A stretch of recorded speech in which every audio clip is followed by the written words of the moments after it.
Matul is-sena li għaddiet, Hospice Malta li tiffoka fuq il-kura paljattiva f'pajjiżna appoġġjat aktar minn 1560 pazjent u l-maħbubin tagħhom inkluż numru rekord ta' 917 ir-referiment ġdid. Dan ħareġ waqt il-laqgħa annwali ġenerali tal-istess saqda non-governattiva li saret fil-jiem li għaddew. Hawn tħabbar kif is-servizzi ewlenin ukoll komplew jespandu, inkluż id-Day Therapy Unit u l-programmi tal-kura fil-komunità b'aktar minn 28,000 sija ta' assistenza provduta, aktar minn 2600 todda ta' tagħmir speċjalizzat misluf u ħin ta' rispons b'saħħtu li żgura li l-biċċa l-kbira ta' referenzi ġew ikkuntattjati f'temp ta' ftit sigħat biss.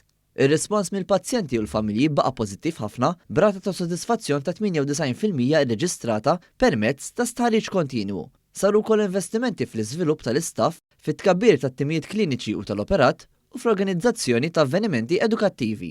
Intqal li l-volontiera baqgħu ċentrali għall-missjoni ta' Hospice Malta, b'aktar minn 180 individwu attiv li kontribwew aktar minn 12,000 sija ta' servizz matul is-sena. It-timijiet tal-ġbir ta' fondi u tal-komunikazzjoni mexxew diversi inizjattivi ta' suċċess flimkien ma' sħubijiet governattivi u donazzjonijiet, u dawn l-isforzi għenu biex inġabru fondi vitali fil-waqt li qajmu wkoll il-kuxjenza dwar xi tfisser verament il-kura paljattiva. Hospice Malta estendit il-gratitudni tagħha lill-Ministeri għas-Saħħa u l-Anzjanità Attiva, għall-Politika Soċjali u d-Drittijiet tat-Tfal u lill-Gvern ta' Malta, inkluż l-appoġġ permezz tal-Fond Nazzjonali għall-Iżvilupp Soċjali u l-Mekkaniżmi tal-Finanzjament tal-Unjoni Ewropea. Fil-fatt, din is-sena stess ġie inawgurat l-ewwel kumpless għall-kura paljattiva f'pajjiżna ta' Hospice Malta, il-kumpless St. Michael's Hospice, li tlesta fosthom frott investiment ta' madwar 9 miljun euro mill-Fond Nazzjonali għall-Iżvilupp Soċjali u fondi Ewropej.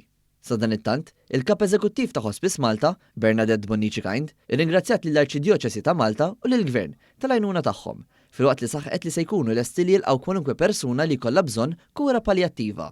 Bħarsa l-qoddim, Hospice Malta qalet li se tibqa' affokata fuq l-espansjoni tal-kura bbażata fil-komunità u tnedija tal-inpatient unit fix-xhur li ġejjin biex bekk ittejjeb aktar l-appoġġ holistiku provdut lill-pazjenti u lill-familji tagħhom.